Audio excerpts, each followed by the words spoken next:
माघ शुक्ल सप्तमीला रथसप्तमी साजरी केली जाते। या दिवशी महर्षी कश्यप आणि देवी आदिती यांच्या पोटी सूर्यदेवाचा जन्म झाला। या दिवशी सूर्यदेवाचा जन्म झाला, त्यामुळे रथसप्तमीचे महत्त्व सूर्यदेवाच्या दर्शनामुळे आहे। या दिवशी सूर्यदेव 7 घोड्यांनी ओढलेल्या रथावर स्वार होऊन प्रकट झाले, म्हणूनच ही सप्तमी तिथी रथसप्तमी म्हणून ओळखली जाते। तर यावर्षी मंगळवार दिनांक 4 फेब्रुवारी 2025 रोजी रथसप्तमी साजरी केली जाणार आहे। तर आजच्या व्हिडिओमध्ये मी तुम्हाला रथसप्तमीची पूजा कशी करावी, या दिवशी कोणता मंत्र म्हणावा, या दिवशी दूध का ओतू घालवावं, अशी रथसप्तमीबद्दल संपूर्ण माहिती देण्याचा प्रयत्न करणार आहे। त्यासाठी हा व्हिडिओ शेवटपर्यंत पहा, जास्तीत जास्त लोकांना शेअर करा आणि त्याआधी चॅनेलला सबस्क्राईब करायला विसरू नका। माघ महिन्यातील शुद्ध सप्तमीला सूर्यपूजन करण्याची पद्धत आहे।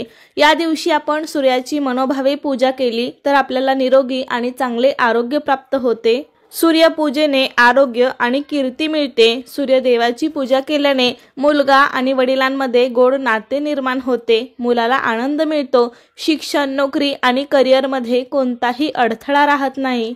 तसेच सर्व प्रकारचे शारीरिक आणि मानसिक रोग व त्रास ही दूर होतात।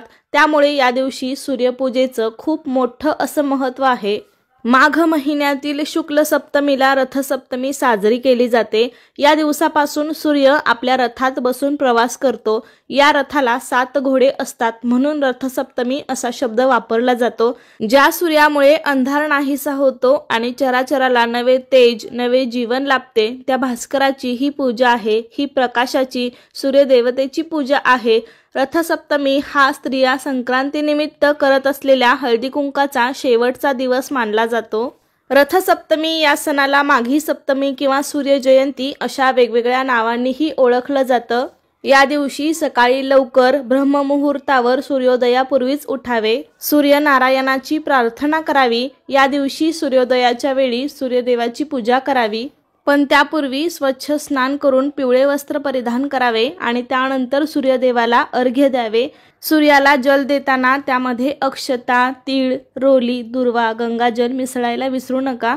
सूर्याकडे आपले तोंड करून नमस्काराच्या मुद्रेत लहान कलशाच्या साहाय्याने, शक्यतो तांब्याचा कलश घ्यावा आणि त्याने हळूहळू सूर्याला पाणी अर्पण करावे, त्याला अर्घ्य असे म्हणतात।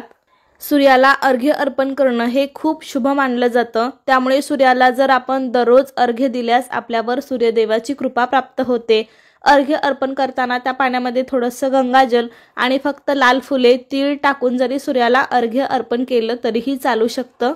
यानंतर शुद्ध तुपाचा दिवा लावावा आणि कापूर, उदबत्ती आणि फुलांनी सूर्यदेवाची पूजा करावी। सूर्यदेवाची पूजा करताना तुम्ही सूर्यदेवाचा साधा सोपा मंत्र देखील म्हणू शकता। ओम सूर्याय नमः, ओम आदित्याय नमः, ओम नमो भास्कराय नमः। यापैकी कोणत्याही नाव घेऊन तुम्ही मंत्राचा जप करू शकता। शेवटी मनोभावे नमस्कार करावा आणि दुःखापासून मुक्तीसाठी प्रार्थना करावी, किंवा तुम्ही या दिवशी तरी सूर्यदेवाची 12 नावे घेऊन किमान 12 सूर्यनमस्कार जरूर करावे। सूर्यनमस्कार केल्याने आपले आरोग्य निरोगी आणि चांगले राहते। या रथसप्तमीच्या दिवशी तर आपल्याला खऱ्या सूर्यनारायणाची पूजा तर करायचीच आहे, पण त्याबरोबरच या दिवशी रथावर बसलेल्या सूर्यनारायणाची प्रतिमा बनवून त्याची पण पूजा करायची आहे। त्यांना लाल फुले अर्पण करायची, सूर्यदेवाची प्रार्थना करायची।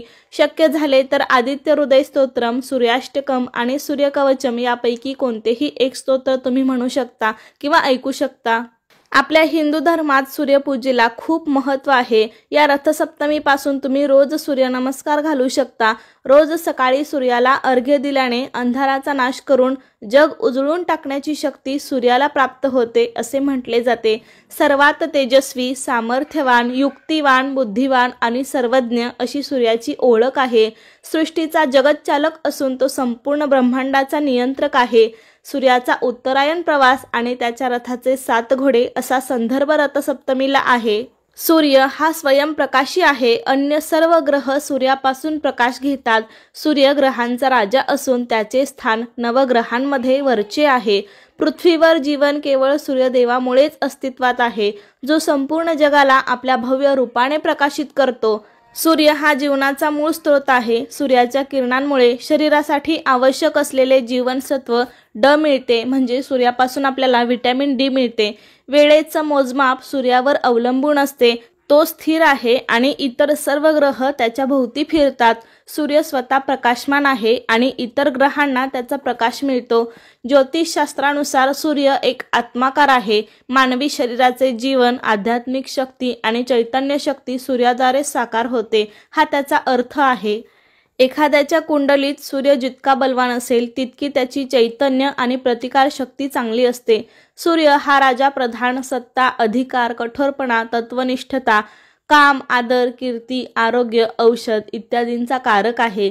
सूर्यदेवाच्या रथातील 7 घोडे आठवड्याचे 7 दिवस दर्शवतात आणि रथाची 12 चाके 12 राशींचे प्रतिनिधित्व करतात। रथसप्तमी हा असा एक सण आहे जो सूर्य उत्तरायणात प्रवेश करत असल्याचे सूचित करतो। उत्तरायण म्हणजे उत्तरेकडून मार्गक्रमण करणे आणि उत्तरायण म्हणजे सूर्य उत्तरेकडे थोडासा कललेला असतो। रथसप्तमीच्या चित्रात सूर्यनारायण आपला रथ उत्तर गोलार्धात फिरवताना दाखवले आहे। रथसप्तमी हा शेतकऱ्यासाठी सुगीचा दिवस असतो। या दिवसापासून दक्षिण भारतातील तापमानात हळूहळू वाढ होत जाते आणि वसंत ऋतूची चाहूल लागते। सूर्यदेवता सतत या रथात विराजमान असते। रथ हे तिचे वाहनच आहे। देव देवळात असल्यामुळे देवळाला महत्त्व प्राप्त होते, तसेच महत्त्व सूर्याच्या रथाला आहे। त्यामुळे रथसप्तमीला सूर्याच्या उपासनेबरोबरच प्रतिकात्मक रथाचेही पूजन केले जाते। त्यासाठी रांगोळीने किंवा चंदनाने पाटावर 7 घोड्यांचा सूर्यनारायणाचा रथ, अरुण सारथी आणि रथात सूर्यनारायण काढतात। सूर्यनारायणाची पूजा करतात। अंगणात गोवऱ्या पेटवून त्यावर एका बोळक्यात दूध उतू जाईपर्यंत तापवतात, म्हणजे अग्नीला समर्पित होईपर्यंत ठेवतात। त्यानंतर उरलेल्या दुधाचा सर्वांना प्रसाद देतात। अजून सुद्धा रथसप्तमीच्या दिवशी गावाकडील महिला तुळशी पुढे 7 घोड्यांच्या रथात स्वार झालेल्या सूर्यदेवाचे चित्र काढून त्यांचे पूजन करतात। अंगणात दिवा लावून भाताचा नैवेद्य सूर्याला दाखवला जातो। अंगणात शेणाच्या गोवऱ्या जाळल्या जातात आणि त्यावर एका भांड्यात दूध ठेवले जाते। जोपर्यंत भांड्यातून दूध सांडत नाही, म्हणजे उतू जात नाही, तोपर्यंत आग ठेवली जाते आणि मग ते दूध अग्नीला समर्पित झाल्यानंतर उरलेल्या दुधाचा सूर्यदेवाला नैवेद्य दाखवून मग तो प्रसाद सर्वांना दिला जातो। रथसप्तमीच्या दिवशी मुद्दाम दूध उतू घातलं जातं, कारण दूध ज्या दिशेला उतू जाईल तिकडे समृद्धी येते असं म्हटलं जायचं। एरवी दूध उतू गेलं की हळहळणाऱ्या महिला या दिवशी दूध मुद्दाम उतू जाऊन द्यायच्या। अनेक जण माघ शुद्ध प्रतिपदेपासून ते रथसप्तमीपर्यंत व्रत करतात। सूर्यदेवांसाठी म्हणजे या 7 दिवसांपर्यंत त्यांचे उपवास असतात। तसेच दरवर्षी मकर संक्रांतीला होणारा हळदी कुंकू समारंभ रथसप्तमीच्या दिवशी समाप्त होतो। रथसप्तमी ही तिथी दानासाठी अत्यंत शुभ मानली गेली आहे। रथसप्तमीला अरुणोदयाच्या वेळी स्नान करावे। सूर्योदयापूर्वी अंघोळ करणे ही एक आरोग्यदायी प्रथा आहे आणि यामुळे सर्व प्रकारच्या रोगांपासून मुक्तता मिळते आणि याच श्रद्धेमुळे रथसप्तमीला आरोग्य सप्तमी असंही म्हणतात। पण या दिवसाला रथसप्तमी असं का म्हणतात, तर एका पौराणिक कथेनुसार स्थिर उभ्या असलेल्या सूर्यदेवाला साधना करताना स्वतःच्या गतीवर नियंत्रण ठेवणे शक्य नव्हते। त्यांचे पाय दुखू लागले आणि त्यामुळे त्यांची साधना नीट होत नव्हती। मग त्यांनी परमेश्वराला त्याबद्दल विचारले आणि बसण्याची व्यवस्था करण्यास सांगितले। मी बसल्यानंतर माझी गती कोण सांभाळेल म्हणून त्यांनी देवाला विचारले। तेव्हा भगवंतांनी सूर्यदेवाला बसण्यासाठी 7 घोडे असलेला, हिरे जडलेला सोन्याचा रथ दिला। ज्या दिवशी सूर्यदेव त्या रथात बसले त्या दिवसाला रथसप्तमी म्हणून ओळखले जाते। याचा अर्थ 7 घोड्यांचा रथ असा होतो। अशा प्रकारे रथसप्तमी हा सण सूर्याबद्दल कृतज्ञता व्यक्त करण्याचा दिवस आहे। तर तुम्ही सुद्धा येत्या रथसप्तमीला सूर्यनारायणाची पूजा नक्कीच करा, त्यामुळे तुम्हालाही चांगले आणि निरोगी आरोग्य प्राप्त होईल। तर कसा वाटला तुम्हाला आजचा व्हिडिओ मला नक्की सांगा। आवडला असेल तर लाईक करा, जास्तीत जास्त लोकांपर्यंत शेअर करा आणि असे छान माहितीपूर्ण व्हिडिओज पाहण्यासाठी आजच आपल्या चॅनेलला सबस्क्राईब करा। धन्यवाद।